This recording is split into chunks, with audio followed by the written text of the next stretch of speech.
Hi, ich bin Stefan Bischof, ich bin Regionalvertriebsleiter bei Sedana Medical Germany.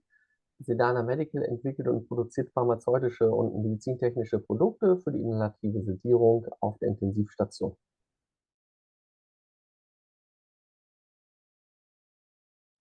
Naja, als Pharmaunternehmen stehen wir natürlich ja, vor denselben Herausforderungen wie alle in der Branche. Das heißt, es ist ein Markt mit vielen Herstellern und wir müssen uns natürlich von anderen Unternehmen abheben und versuchen, in die Köpfe der Kunden zu kommen.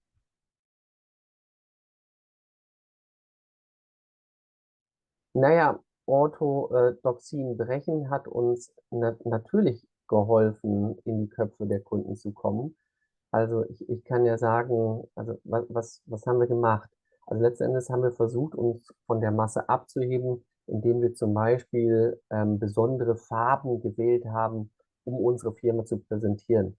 Wenn man auf Messen kommt und gerade ich sag mal, in der Gesundheitsbranche sind häufig, ich sag mal, die Messestände vor allem in den Farben Weiß, Grün, Blau gehalten. Und unsere Firma, die Firma Sedana Medical, hat eben in den ersten Tagen wirklich voll auf die Farbe Schwarz gesetzt. Schwarz-Cyan, das waren praktisch unsere Firmenfarben. Und das war natürlich extrem was Besonderes, wenn man auf eine Messe kommt, weißer Stand, blauer Stand und dann kommt so ein komplett schwarzer Stand, also ich sag mal so eine schwarze Höhle, dann war das natürlich etwas, was extrem auffällig für die Besucher war und auch Neugierde und Interesse geweckt hat, weil es einfach extrem ungewöhnlich war. Wir haben natürlich auch darauf geachtet, dass wir unsere Firmenkleidung oder wenn wir uns auf den Messen präsentiert haben, sehr einheitlich schwarze Anzüge, schwarzes Hemd, eine grelle cyanfarbene Krawatte und damit haben wir natürlich auch Aufmerksamkeit erzeugt und uns, ich sag mal, von den anderen Unternehmen schön abgehoben.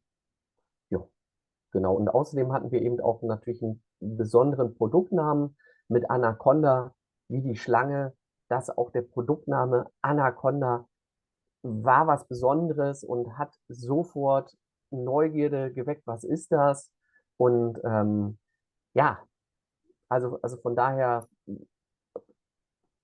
unorthodoxe Handlungsweisen haben uns da definitiv geholfen, diese Hürden zu überwinden.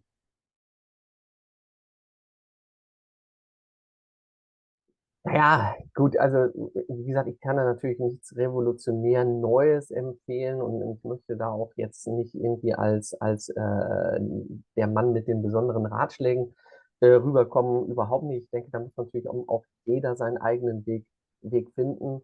Also für mich kann ich auf jeden Fall sagen, dass ich natürlich immer versuche, neue Wege zu finden, innovative Lösungen für Probleme irgendwie danach zu suchen. Ähm, definitiv denke ich, dass es wichtig ist, dass man bereit ist, Fehler zu machen.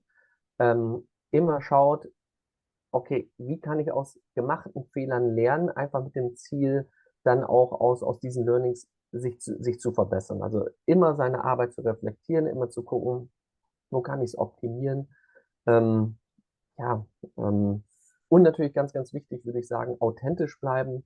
Man muss sich natürlich bei allem, was man tut, auch gerade wenn es darum geht, unorthodoxe Wege zu begehen, man muss sich sicher fühlen, man muss sich wohl dabei fühlen, man muss authentisch rüberkommen. Und ich denke, dann klappt das sehr gut. Na gut, wenn man die Fähigkeit nicht besitzt, unorthodoxe Wege zu gehen, dann kann es natürlich im schlechtesten Fall dazu führen, dass man praktisch sich aus der Masse nicht abheben kann, dass man im Markt nicht auffällt, dass man natürlich dadurch auch nicht im Kopf der Kunden kommt. Ähm, ja, weiter kann es natürlich dazu führen, dass man vom Wettbewerb überholt wird. Und aber auch jetzt aus persönlicher Perspektive kann es natürlich auch dazu führen, dass man sich nicht weiterentwickeln kann. Also man bleibt auf dem Stand, man bleibt innerhalb der, ich sag mal, etablierten Grenzen, 'ne sichere Sache erstmal, aber, wie gesagt, gegebenenfalls im schlechtesten Fall führt's dazu, dass man eben auch sich nicht weiterentwickelt. Na ja, das unorthodoxe Denken ist natürlich tief in der DNA von Sedana Medical, verankert. Also, man muss sich ja vorstellen, dass eben, ja, grade in der Start-up-Phase, unorthodoxes Handeln, innovative Wege 'n entscheidender Faktor für, den Erfolg eines Unternehmens, ist und dementsprechend ja auch entsprechende Leute eingestellt werden. Jetzt so als Pharmaunternehmen befinden wir uns natürlich im echt strikten Korsett. Also, es gibt viele gesetzliche Regeln, die wir natürlich einhalten müssen, aber auch da versuchen wir natürlich innerhalb der gesetzlichen Regelungen, ich sage mal, möglichst innovativ zu sein, immer wieder natürlich auch die Grenzen auszuloten und, wir bleiben natürlich vom Mindset vom Mindset immer innovativ und wir sind und wir bleiben natürlich auch gerne Pioniere, die eben, ja, versuchen, neue Wege zu finden, neue Wege auszuloten.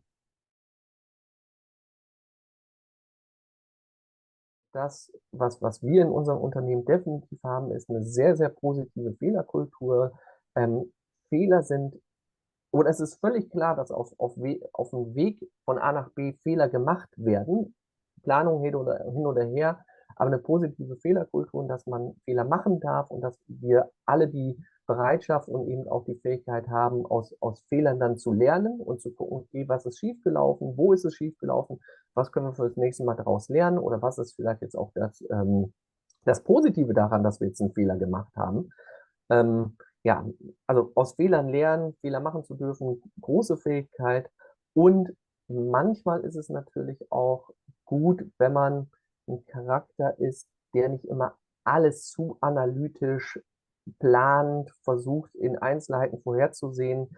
Weil klar, je mehr ich über Sachen nachdenke, desto mehr fällt mir vielleicht ein, warum man Sachen auch nicht tun darf. Vielleicht muss man sich ja umgekehrt die Frage, stellen: „Ja, warum sollten wir es genauso machen?“ Und, wie gesagt, zu viel Wissen kann natürlich auch immer 'n Hindernis darstellen. Also, mir fällt da immer das Beispiel von der Hummel ein. Wenn man Ingenieuren 'n Plan der Hummel gibt da und sagt: „Okay, rechne mal aus, okay, ob die Hummel fliegen kann“, dann kommen die häufig zum Ergebnis, „Ne, die kann nicht fliegen, der Körper ist zu groß, der ist zu schwer, der ist nicht aerodynamisch zu genug, die Flügel sind viel zu klein. Also, warum kann die Hummel fliegen? Weil sie nicht weiß, dass sie nicht fliegen kann.